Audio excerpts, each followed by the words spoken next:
Good morning and welcome to Dateline New Haven. I'm your host, Paul Bass, inviting you to look behind the headlines on the stories that make New Haven tick. A wave of first-time female candidates swept into elected office nationwide last week in elections, including Johanna Hayes, the new congresswoman from Connecticut's 5th District. But here in New Haven, it was not a completely new story. Some women have been winning elections here for decades and helping to steer the ship of Connecticut. Two of those women, state reps Robyn Porter and Pat Dillon, are here in the WNHH studio today to tell us what's going on, what the results of the election will mean, and what they're planning to do once they head back up to the Capitol Dome in January. Thanks for joining us today, folks. It's so great to have you both back in the studio, your regulars here, and some of our favorite guests. Thank you. Glad to be here, Paul. Glad to be here. And I always learn a lot when you're both here. Thanks to Yale New Haven Hospital for providing support for today's program. Mayor Tony Harp, who's usually here on Monday, has the day off for Veterans Day. So we're gonna do the job here ourselves. So thank you so much for coming in. So what happened last Tuesday? Pat, what happened in that election? Well, generally, you mean in New Haven? And Connecticut. In Connecticut. Exciting. And just very exciting. People wanted to vote. Yeah. They really, really wanted to vote. And we didn't make it easy for them. Huh? We didn't make it easy for them to vote in New Haven. No, we didn't. Well, it was thrilling. Oh, you mean because of the machines? Yeah, and the well, EDR yeah, and all we that, don't yeah. have the governor demanding that votes not be counted, though. Yeah, we're not Florida. These things are relative. Yes. But people were very excited. I mean, the past 2 years was really tough. I mean, nobody made us run for office, but even so, having a Senate that was tied and State Senate was 18-18. State Senate, and every chair and every committee had 3 chairs, really. And the House was where you two served was almost tied. In effect, was with defections. That's true. Yes. But as a result of last week, it's all going to change. Yeah, I think last week really set the tone for going forward. To me, it was really encouraging. And like the last 3 days of the election, I can't explain it, but for some reason, well, I could explain it, but I'll leave that for another day. I just woke up with so much excitement, just this feeling that came over me that we were getting ready to do this thing and we were going to do it in ways that people weren't expecting. And I'm glad to say that that is exactly how things turned out. And in the end, I think you're going to have close to 2/3 majorities for the Democrats in both the House and the Senate. And you have the governor's office and all of the statewide elected offices and all the members of Congress and Senate. All Democrats. The bluest possible wave washed over Connecticut. Yes, it did. And I think people just really got up and they were upset. They were in desperate need of change. And they knew that the only way that change was going to happen was that they were going to have to be the change they wanted to see. I think people started to understand that their vote is their voice and their voice is their power, and that they were going to have to exert that power in ways that they had not exerted it before. And with this being a midterm election, it took some persuading to get people out and to help them to understand the importance of why local elections are so important, and that, yes, it's important to come out for presidential, but this is where the rubber meets the road. This is what's going to personally impact you at the closest you can get to government being in your life. So in New Haven, and you also represent Hartford, Hamden. Hamden, Hamden, yes. Sorry about that. Work in Hartford. In New Haven, 29,000 people voted for the Democrat for governor. That is, and had a 23,500 vote margin approximately. We'll get full numbers later. That was a huge margin of victory for Democrat, much bigger than anything we've seen in our modern lifetimes. But it also, I'm told, and tell me if this is true, that the reason there was such a big statewide victory for the Democrats is that there were women mostly in the suburbs, many of whom never worked on campaigns before or not a lot, who were turbocharged. I heard this from both Democrat and Republican leaders. They were turbocharged in the suburbs, women, to go work on campaigns, not just in their district, but statewide, to help Democrats win the state legislature and the governor's race. Is that true, Pat? Well, I went to high school on Long Island, and so I have a lot of friends in Connecticut who live in maybe Fairfield County or the northwest corner.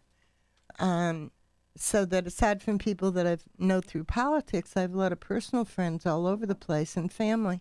And I was very startled because sometimes, you know, if you want to keep a friendship with somebody you've known since you're 14, you don't necessarily want to go into politics. Especially where you come from. Well, yeah. Especially where a lot of us come from. Yeah. A lot of folks have strong views about some issues.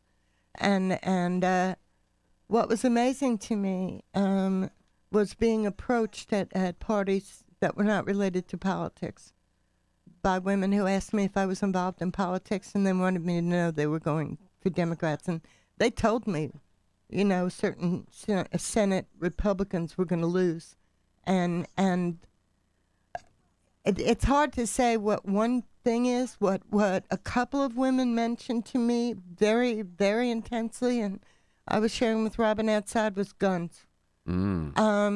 That the violence against in high schools, that people could not believe women could not believe as women, as parts of this country, that the party that they belonged to, they told me, was owned by the gun manufacturers. That's interesting, because that's kind of what kind of underlies some of that suburban women defection from Trump.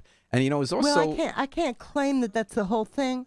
Certainly reproductive rights were very important. Absolutely. One place I was at, and they were very upset about that, telling me the Republican Party used to be the party of Planned Parenthood. That's true. They've all gone crazy. That's true. And I don't know what to do with a social occasion sometimes when someone brings that up, but because you don't always know who you're talking to, you know.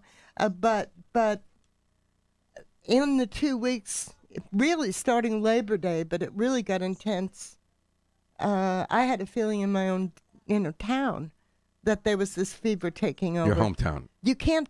People were working. Let's be clear.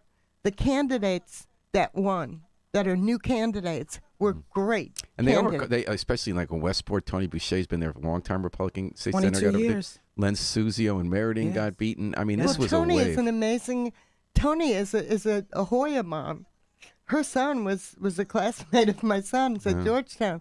So to be beat by a Georgetown grad is kind of an interesting... And Jesse Phillips writes in, thanks for listening, Jesse. Hey, these Connecticut women Dem fighters are power women. Hashtag, you folks are hashtags.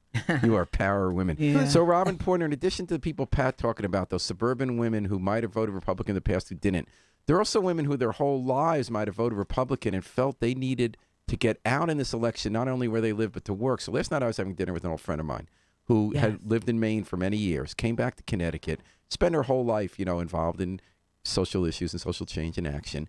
And I said, started telling me, she said, one day I went to Eastern Connecticut, one day I went to Fairfield County, one day I went to Ansonia working for all these candidates. And I said, well, what group was this? And she said, the Robyn team. So it turned out, she's from Hamden. It turned out, she said, Robyn Porter brought all these people together who weren't necessarily the people who used to vote Republican, but people just felt like, and what I think they were seeing when I heard the Republican and Democratic state leaders telling me there are just these women showing up on everybody's doors who weren't visible in all these towns before. What was that about? What was the Robyn team, and how did that happen? Well, I mean, it was about getting out and doing the work that needed to be done across the state. We have what we call safe, unquote, seats. I don't think anybody's seat is safe, but I've been told I have a safe seat, and New Haven is strongly Democratic. I think it's a law. You have to be Democratic in New Haven. Let's get a special dispensation. Oh, is that right?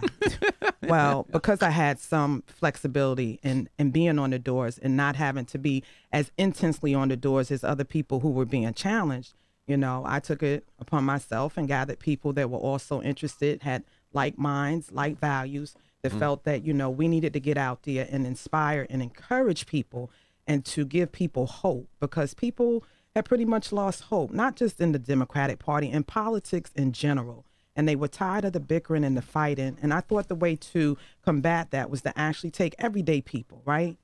And especially women who came to the forefront to express how they felt about what was going on and why we needed people to get out to the polls. I also had a lot of young people working with me with Team Porter, which was important to people. And when we showed up, the candidates were impressed. The people on the doors were impressed. So I want to get specific on this. Like, how many people were on Team Porter? Gosh, we had, I want to say, over 40. And were they mostly Hamden? No, we had people from all over. I had people come. A lot of them were Hamden. But we did have people out of Hartford and Bridgeport and different parts of the state. And you were specifically sending them each day to a race somewhere outside your district where someone needed help. Yes. How did you pick that? Actually, I give a lot of credit to Sean Grace, who was the navigator and the mastermind of my field outreach. So I would coin him the field director, and he pretty much took control. And I told him, that I needed people that were, in quote, what we saw as winnable seats, but I also wanted to help people in seats that people said there's no way they can win these seats, because I know that there's always a way to win a seat. I Is think there a seat every like seat that is where we winnable. saw a victory that wasn't considered winnable? Yes. Gosh, why am I drawing a blank? Pat Phineas, Belcito's seat. She is the first African-American woman to ever be elected in that district. Where is that? That is in Wilton. Wilton? Yes. So an African-American woman won state rep? Pat Wilson Phineas won state rep against Sam Belcito. And he was the incumbent who had served for several terms. And you sent Team Porter down there? Absolutely. We went down there quite a few times. Ashford, is that? Ashford, did I say? Yeah. You said Wilton. Ashford. Yeah. Well, where is Ashford? It's a whole bunch of towns. I can't remember specifically. I never but heard of where Ashford was. Ashford is one of them, yes. So it's how close that we are. So that was really interesting. So people from here went to other, like she told me you would get this handheld computer program in your phone. Minivan. And that you would rank the candidates 1 to 5 and let you know the way they did, but you're no longer writing it. So they got in the minivan, but the minivan was in their hand. Yes, we knocked over 7,000 doors, and we drove over 4,000 miles this election cycle. Whoa. So we covered a lot of territory, and over 4,000 miles? Over 4,000 miles. In Connecticut? Absolutely. Wow. That's amazing. So Pat and Robyn, Pat, you've been in elected office since the 70s, in the legislature since your first election in 84.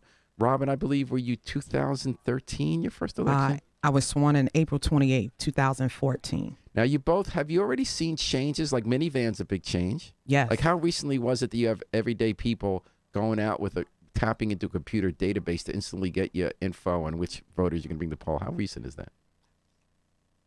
It's been a few years, I want to say. I just recently got on board because I'm old school and I was resistant. And this election cycle, with us picking up the kind of volume we did in canvassing and door knocking and phone banking, I thought it was necessary to give it a try. And I have to admit, I fell in love. It's like the best thing since sliced bread in the political world. And Pat, how have you seen? Like, do your people use minivan, or is your seat so safe you don't need to bother? There's no such thing as a safe seat. Right, or else it won't be safe the next time around. I used a minivan 2 years ago when I went out in other people's districts because I had no opponent 2 years ago. This year, not so much because I did have an opponent. I had two, but also I got involved in field in New Haven, which is different from going on the doors. It's really talking to people about which wards need help. It's more removed from voters. It's fun, but it's kind of nerdy. People don't, but it's great. You're saying, okay, they've got a good operation there, but they don't have enough people. Do you know somebody who can get them 4 volunteers this weekend? Or so-and-so is good. What's going on in that ward? They're not doing any work yet. Can we get phones in there? Do you have volunteers? There are a number of women that are either older or have children at home who make phone calls for me. So we've talked about I was doing things beyond the CT van that Robyn was. And Rosa kind of started this whole outgoing thing with the Hilltop Brigade, if you remember. I do remember the Hilltop Brigade, and they were back out this, and that was Courtney. mostly suburban in the 3rd District, Congressional District, and they've been going to other That's places. Right. And we're talking to Pat Dillon and Robyn Porter, 2 state representatives who got reelected this week, and we're in the thick of this historic blue wave that turned Connecticut so blue, you're going to have to get like multi-layer X-ray vision to find the red streaks. So we've talked psychically about what people were thinking went to the polls. We talked practically in both of your cases of what you did in the election. So what happens next at the legislature? What is this going to mean for the average New Haven person when you go back this winter in January? What's it going to mean for what kind of laws get passed and doesn't get passed? What's it going to mean for our budget crisis and our city's fiscal crisis? Robyn, you want to start? What do you see happening that might not have happened, that didn't happen last year, that will happen this year? Well, I hope that the platforms that people won on ran on and won on will actually be what we use as our political agenda going forward. And I can tell you there's been a lot of support for what people have coined, the progressive movement. To me, it's a people movement. It's about doing what's best for the people in the state of Connecticut. And some of those issues have already been expressed through leadership and a press that they did around what they see as their political agenda for 2019. How about your agenda? Like, I know you've been pushing paid family leave. Absolutely. And so has Pat. Is that going to happen? I believe so, and I will speak it into existence. I am counting on paid family medical leave, minimum wage. Going up to $15 an hour. Absolutely. And this is feedback from constituents and people that vote in this state that went to the polls on the strength of these issues. They feel like they're revenue drivers. I mean, there were people that were open to tolls. People are concerned about the budget. They're concerned about their property taxes. They want to know where the revenues are coming from. Surprising to me about tolls, folks. In the last poll on this issue by Quinnipiac, a clear majority of Connecticut supports electronic highway tolls. They say the other states are getting the revenue, we should too. And yet all the candidates, including the Democrat, felt that it wasn't politically safe to support tolls. Because you and I know deep in his heart Ned Lamont knows we need tolls and more revenue. But he acted like you have to cut taxes somehow, and that's going to help us out of a budget deficit. And he said he would only do tolls on out-of-state truckers, like a tiny little part of it. Why is that the political reality, and will it change? But let me be, there are two people in Fairfield County that won with very explicit pro-toll positions. Who was that? One that beat Tony Boucher. Right, that 20-something-year-old kid. Will Haskell, 22-year-old. Will Haskell. Yes. Wow. And I believe Greenwich. I'd have to drill down a little bit, but I remember noticing that and thinking, oh wow, because it has been an article of faith because there's a concern that it'll cause a backup of traffic. But it's electronic. There's no backup of traffic. As people try to avoid it. I thought it's this anti-tax thing. I got blowback against tolls in my district. You did? And I've gotten it from New Haven. I mean, and is it just the louder voices who sometimes have more sway because they're louder, even though they're a minority, who are against tolls? No, I think when we decide something's a good thing, we have to think about how we're going to do it and how it affects people. Some of the nonprofits are concerned about minimum wage because we keep cutting their money. That's fair. Some of the nonprofits... But they don't want their workers to have to need their services because they get paid so little. I mean, if you pay people too little, they're going to need nonprofits' help, and that's going to increase their burden. Right, and not just that. I mean, when But you're saying it's genuine concern they can't afford. That if we cut their money and then they raise the minimum wage, that they'll have to lay people off. And nonprofits are worried about tolls.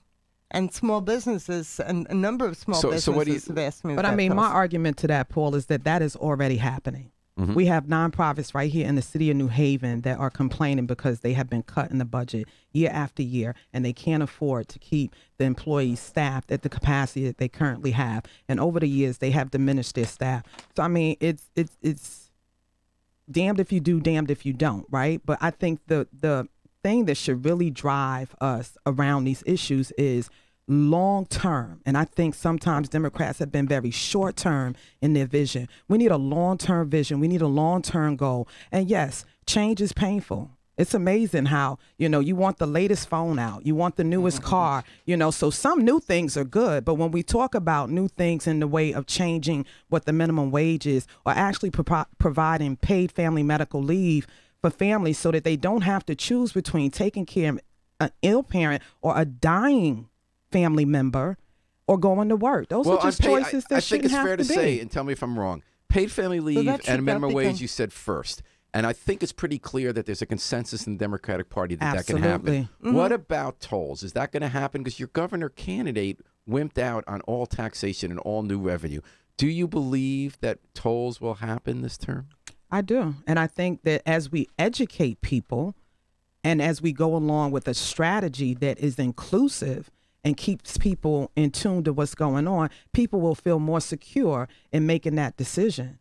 And that's the big thing across the board. Because where you're going to head back, as you see, you're going to raise. So what happened in this election that I thought was so interesting about the governor election was that Bob Stefanowski, the Republican, created the whole way we talked about that election. The whole governor election was about who's going to cut taxes more. Even though we have a $4.4 billion 2-year deficit coming, the Democrat and the Republican candidate and the Independent all competed for who was going to cut your taxes more. Democrats, by and large, and majority of state, by and large, believe that that's fantasy, despite what your governor candidate said, and that you're going to have to raise revenue somehow. Is that going to change, Pat? I can't see us cutting taxes.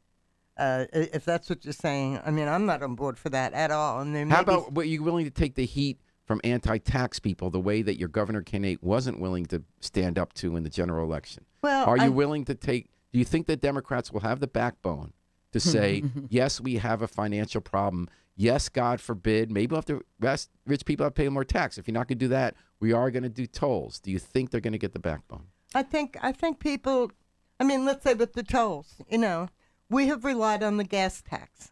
The gas tax doesn't work for us. We're a small state, and thanks to Barack Obama, our cars have better mileage. They had to do that when the auto companies got bailed out, so that we're not going to get the money that we used to get out of the gasoline tax, simply because you can drive through Connecticut without refueling. So are you saying, Pat, that therefore you'll be able to get popular support or not be killed popularly by loud voices who hate taxes no matter what? Well, if you put the tolls in? I think we need to not be afraid of our own constituents, and we need to go out there. And I went through this with the death penalty many years ago, and say, let's have a conversation about it. Why do you not like this, and how do we walk it through? What Robyn was saying about education, just say, okay, do you want somebody from New York and New Jersey to get a free ride? And to have us pay for their roads, and we are also paying for our own roads? Well, actually, we're not paying for our own roads. Our roads are falling apart. Our bridges are falling apart.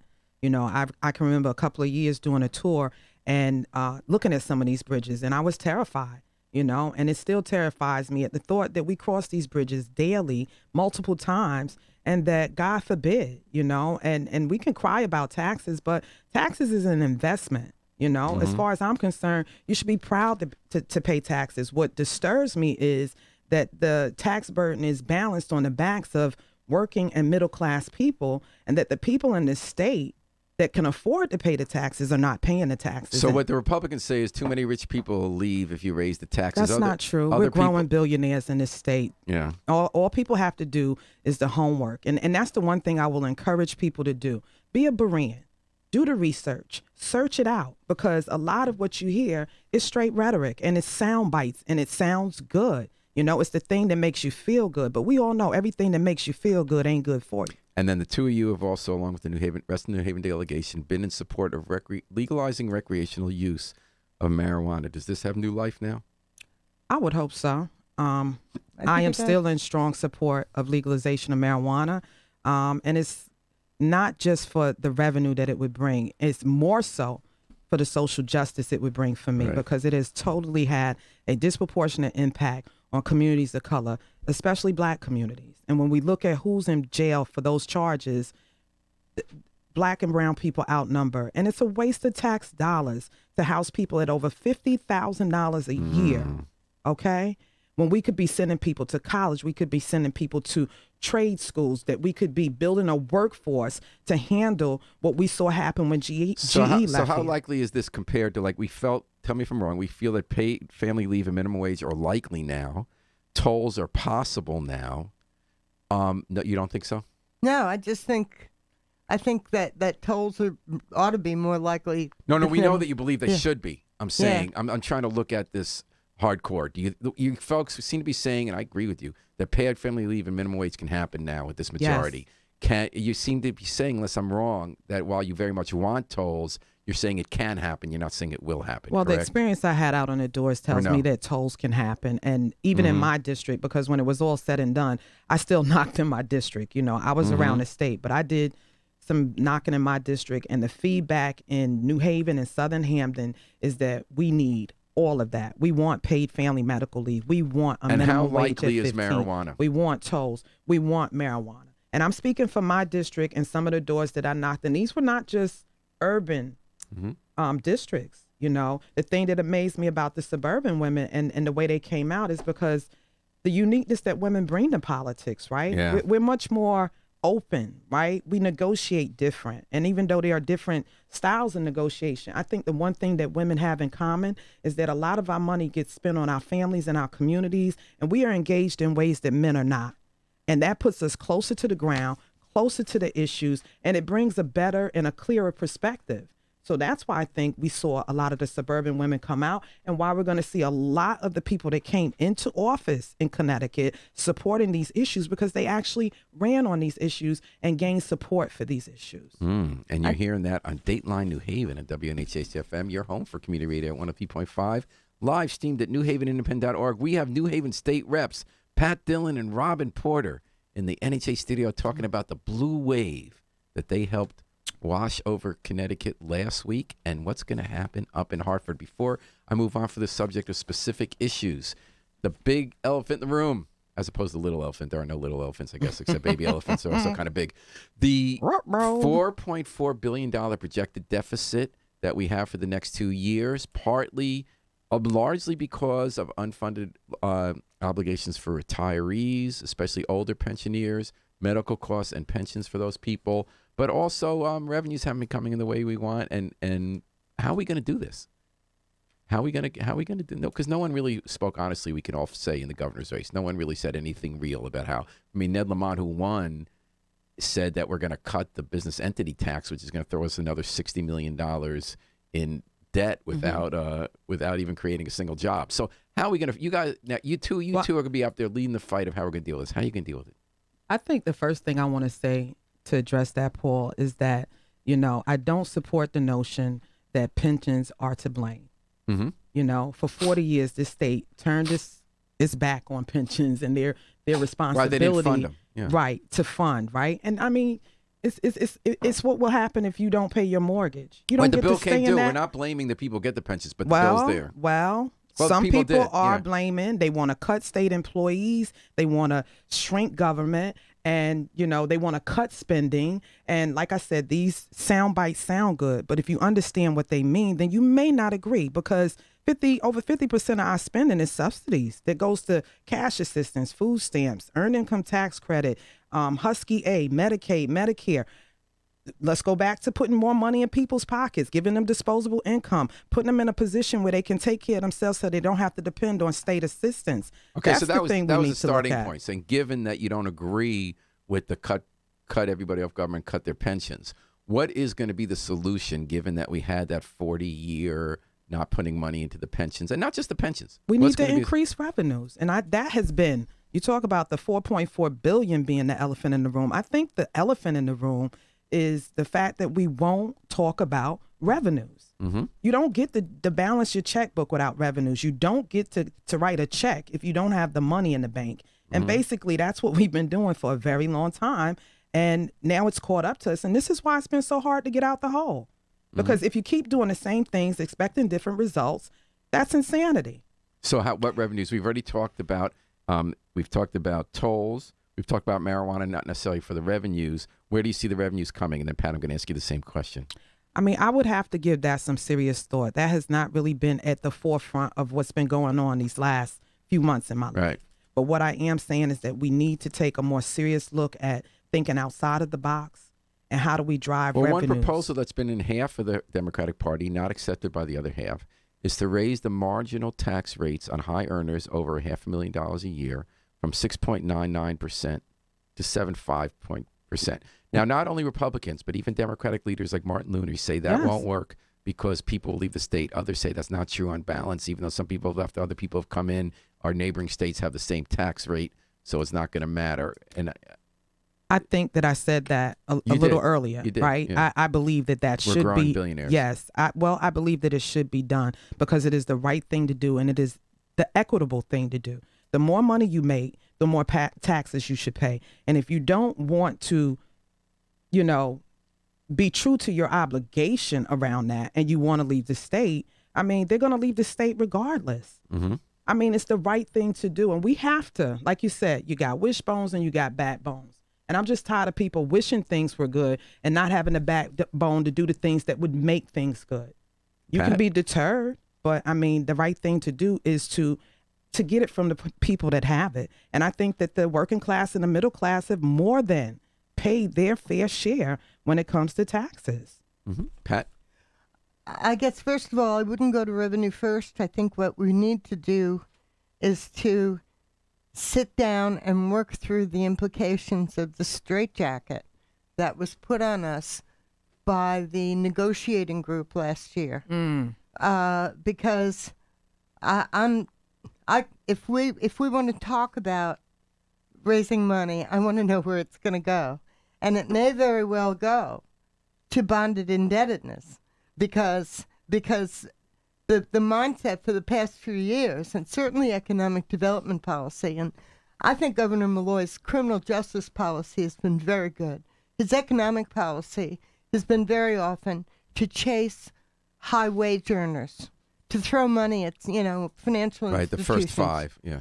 Right, the first five. And he's from Stanford, but we have a governor now from Fairfield County, too. I don't know how that's going to play out. Greenwich, more money for yachts. If you're yachts. willing to give a $100 million loan to a financial institution and lay off women workers in a nonprofit, so I think what you're saying, that's Pat, not positive. and actually this is something Republicans have agreed with people like you. They felt that we shouldn't be giving corporate welfare to big companies who leave I didn't anyway. say that we shouldn't, but why am I going to have to go into leadership and fight for a $25,000 line item for a program that cares for children in the city when they're writing checks for $25 million and we haven't even priced out as a group whether or not we're getting our money's worth? So, Pat, I got that point. That's a legitimate tool. Of course. But I think we give it away too easily. So where's the money going to come from? You're saying maybe pay closer scrutiny to the kind of big ticket bonding we do for financial firms to stay here, and that would save some.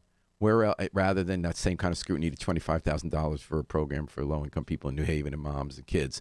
Where else do you see money coming from? I mean, $4.4 billion is a lot of money. But let's be clear. We may be hamstrung on what we can do, and we have to look at that. If the bond lock and the volatility cap basically say that if we go over X amount of spending or bonding? Of spending. If that spending... Spending cap, the constitutional spending cap. Well, if that spending cap is lower than our fixed expenses, then we're going to have a whole lot of pain. But if you raise taxes, you're not violating it, right? How does it work? How does the constitutional spending cap work? I think we need to game it out. We need to have an honest conversation about how that bond lock works. Because if the money, we know, let's say the last thing that Malloy did was, they protected Hartford's bonded indebtedness so that they have some relief. There are other, and they wrote it wrong, as it turned out. But the other big cities, and certainly a lot of other social spending, is going to be at risk if our fixed costs are too close to the cap that they put in place. Any changes we make may default on some of the bonds that were already issued. I don't know that, but I want to make sure. I want to make sure. Okay, so let me ask you folks about some of the... I'm sorry, Robyn, you had something to say. Oh, no, okay. So in the elections, big victory for Democrats. There's still one major race that has not been called, and that is the state Senate seat held by Republican George Logan. And if I'm not wrong, I'm not great at math. I think that if the Democrats take that seat, they have a complete 2/3 majority in the Senate. 24. To 12, That'll put them at 24 in the Senate. And even if they don't get it, they still have a big majority with a Democrat governor, so not going to worry about veto overrides probably as much. But that race was first called for, is it George Cabrera or Jorge? Yes, okay, George it was Cabrera. called that he had won by 176 votes. Then in Ansonia, they found that 2 absentee ballots for him were counted as 250 votes. So all of a sudden, they took those away, and George Logan was winning. And then is it also true they found then a bag of ballots in Ansonia that all had 100% that were of them? all for George Had they been Logan. counting already or counted later? It's my understanding that they hadn't been counted. So. And how many were those? There were 200, from what I'm understanding. It's been so all over the place. But is that on top of the 200 absentee ballots that were miscounted? I believe so. So that's but 450 votes. I can't say concretely, but I believe so. So if those 450 votes swung over to Logan, he won. Yes. But there's a recount this week. If these votes are going the way that they're saying they are, then yes, Logan would be the winner of the race. I know currently Sean Grace and his wife are actually in Derby right now for the recount there. So it is going on. I'm hoping that we'll know, sooner than later. Do you think there was fraud here on either side, or do you think incompetence, or what do you think was going on? I mean, I would hope that there wasn't fraud, but with all that's been going on, I mean, you'd have to speculate, How do you get 200 ballots all with the same person on it in a back room? What was that exactly. about? I mean, it just doesn't add up. It doesn't make sense. And it's hard to believe that you would find a bag of ballots and every single ballot would be cast for the Republican candidate. I find that very hard to believe. And it calls into question, fraud and the attempt and the honesty or dishonesty around the process and what lengths people will go to win a race. I think is quite, if that is the case. And then how did it happen in despicable. that same city that 2 absentee ballots get turned into 200 or 250 votes? Is that incompetence? Is that everyone's tired, counting too late? Do we have a ridiculous system? Or was that fraud on the other side? Sounds like we need to investigate it. Absolutely. Because I certainly don't know enough, but it looks fishy. Smells fishy. On both sides? The whole mess looks fishy. That's all. I think it deems investigation. And then, and how is it in Sony that the town clerk, city clerk, who has to, I guess, certify the results that are gathered and counted by the registrar, wants to sue or go to court, some kind of complaint against the registrar for how they counted the ballots? I did not know that.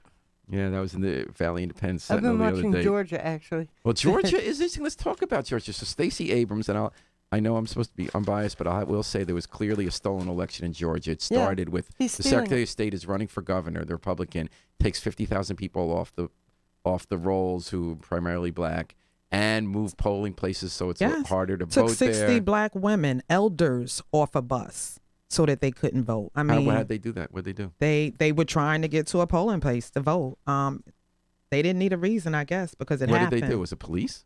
No. What did they do? These folks were just taken off a bus as they were going to vote.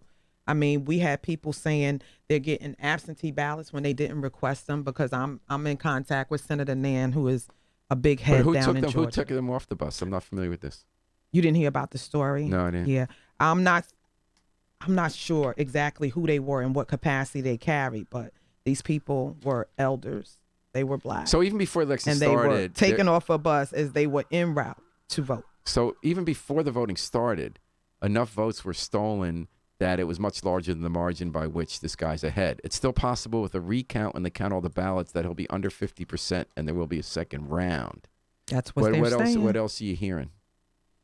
Well, I mean, if you talk about fraud, I studied women's policy issues with Stacey years ago. Stacey Abrams. At a think tank kind of thing in Washington, and she was so scary smart and wise. And she worked so well with Republicans without giving up on her progressive values. I thought she was the most interesting candidate in America. Just an amazing person. It was years ago. I couldn't believe later I found out how young she was. It scared me to death. And it really. And she writes romance novels on the side, or sci-fi? Oh, no, and that's actually what we talked about when we had dinner all the time, the romance novels. So I'm hearing stories about Chatham County, about the, now, my grandmother's family has roots in Savannah, and so I'm kind of tied to that apparently there are issues. There may not have been any absentee ballots issued at all, or that many of the absentee ballots had a return address that was improper, and the ballots were returned to people to fill it out. I don't know what's true and what isn't. I only heard that yesterday. And some of this goes back to, if I could be real clear, a Supreme Court that gutted the Voting Rights Act and that upheld Ohio's right to purge voters. It is, John Roberts' court is going to be remembered as like the Dredd's court. What they have done on race, and that's even before they singled out natives, and that terrible thing that they did on allowing the state to refuse to permit the tribes to vote in North Dakota. So there is a whole big picture here. We're looking at individual things that have happened. You can win any election if you decide who votes. Mm-hmm. Carol Nardini sends in a heart to you folks. Before we leave, I want to ask what it real means. quick, I just want to go back to the Georgia because I did, thank God for smartphones. The bus was black senior citizens. It was stopped in its tracks on its way to vote, early vote in Georgia. And it says that to take them to vote, but someone called the county commission and the bus was stopped. So somebody from the county commission was involved with that. But the seniors were stopped and not allowed to proceed that must to be a early lawsuit. voting. Is that a lawsuit? I would hope so. I mean, and the fact that they're trying to discount absentee ballots, and I mean, they've gone to extreme lengths to suppress votes, and that was part of my argument as I campaigned this year. You know, because I got that from some people. You know, I'm not voting. My vote doesn't matter. And I'm like, well, when have you ever known a thief to steal something that didn't count for something? Was priceless. Like, yeah, your vote matters. If it didn't, they wouldn't be trying to suppress it. So now in New Haven, they didn't suppress. You got 29,000 people voting for the Democratic ticket. We had something like 60% for a non-presidential year. Is quite high. I don't know. I mean, like, the thing that bothered me about New Haven, and it didn't just happen in New Haven, was this two-sided ballot. You know, and it was having to make sure that we had people at every single polling station, and that we were reminding the people manning the polls to tell people, please make sure to flip your ballot. Oh, and Gary Winfield says the stories about the bus just say county officials stopped the bus doesn't define their roles. The reason, quote unquote, bus did not have the proper license to drive people to the polls. Well, I didn't know you need a license for that. And Babs Rose Ivy says, hello, thanks for listening, everyone. I got to remember to look at our two different feeds here, NHH on Facebook. And, so what's it going to mean for New Haven, folks? Who pulls that big vote now? Is it Unite Here? Is it Kelsey Steele and the sort of black community church groups? Is it other parts of the party apparatus? Who showed in this election with this huge turnout that they're going to be the big guns when election day comes? Well, I think it was all of us. I think certainly. everybody waited. Yeah. Tony Walker called the delegation together for us to share what we saw in our districts, because we weren't necessarily the governor's campaign governor-elect's campaign did not work on a representative or senator basis. I'm not quite sure what the basis they were working on, but we were getting nervous. She was getting nervous, the polls indicated that it was a toss-up. And even the one that said that Lamont was up, that was dicey because it had too many Democrats in it. So we were, some of us really just shared information, you know. So what's it going to mean next? The vote came out like butter. If you told people, where their polling place was, I didn't find that. Yeah, I take that back. There are people, and that day I was still on the doors trying to talk somebody into voting. What do you think? I'm sorry, Robyn. What do you think? No, I was just listening to Pat. What do you think it's going to mean? So this coming year, we're probably going to have a very competitive mayoral race. We're going to have probably Justin Elicker running. Mayor Harp says she's running again. If she ends up running, if she doesn't, we'll probably have people like Juan Candelaria, maybe Michael Smart running. I don't know if Taisha Walker. I don't know who Unite Here is going to want. How do you see this shaking out with this new vote? Whom was that going to help? Is it going to be a change vote? Is it going to be strengthening who's in there now? I think it remains to be seen. And I think the thing that we need to keep in mind is that this is a moment, and that a movement is built on moments. So this is just, I look at it as, you know, the groundwork being laid, and that there's just much more work to be done, and that we need to be steadfast in our efforts, that we don't need to fall back. Yes, let's celebrate for a minute, but let's not get stuck there. Let's not get the big head, because guess what? The real work hasn't begun yet. And not just big head. After Obama was elected, a lot of people felt like the battle was won for what they believed in, and then they got outmaneuvered. Whereas Trump has been campaigning since day one, and I think trying to solidify his election minority that won into a stronger force. But the reason Trump won and is winning at the rate he's winning is because Trump feeds his base. Trump takes care of his base. He gives his base exactly what he says he's going to give them. He's keeping his promises. And this is something that we need to learn to do better. right? Paid family leave, minimum wage, Keep our tolls, legalized promises. marijuana, That's right. taxing the rich. This That's is some what of the ways people you're gonna want keep on. your promises. Let's keep our promises. Well, he's also good at distracting the press with shiny objects. When, it's like if the news makes him look like a grifter, all of a sudden, let's go beat up on some other immigrant children or create a drama about a caravan that's 1,500 miles away. I mean, that's crazy. Yeah. Well, anyway. But we have to learn how to focus and ignore some of this. We need to be a caravan. All right. We need to be the Well, caravan. you had a caravan going around the state. No, she had a minivan. She had a minivan. Okay. Or she had minivans of people with minivans. Minivans. There you go. Yes. I love minivan. I love that new table. All right. Well, thanks so much, State Reps Robyn Porter and Pat Dillon. Thank you, Paul. Thank you so much for coming on. Congratulations on your victories in Thank your you. races and what you were part of with this Blue Wave. Good luck in the next session. We look forward to hearing back from you some more. Thanks to Yale New Haven Hospital for providing support for today's program. And Mayor Toni Harp is expected to be back next week when it's not Veterans Day and All not right. Thanksgiving on Monday for her Mayor Monday checkup. We're going to take it out with the Afro-Semitic Experience, part Hamden, part New Haven, sort of like Robyn Porter's district, performing I Wish I Knew How It'd Feel to Be Free from the group CD, A Plea for Peace. How appropriate. Now, we know what it's like to be free. We just got to remember to book Do our we? flight. No, Well, we let's gotta not remember, speak but- for everybody. We got to remember to book our flight.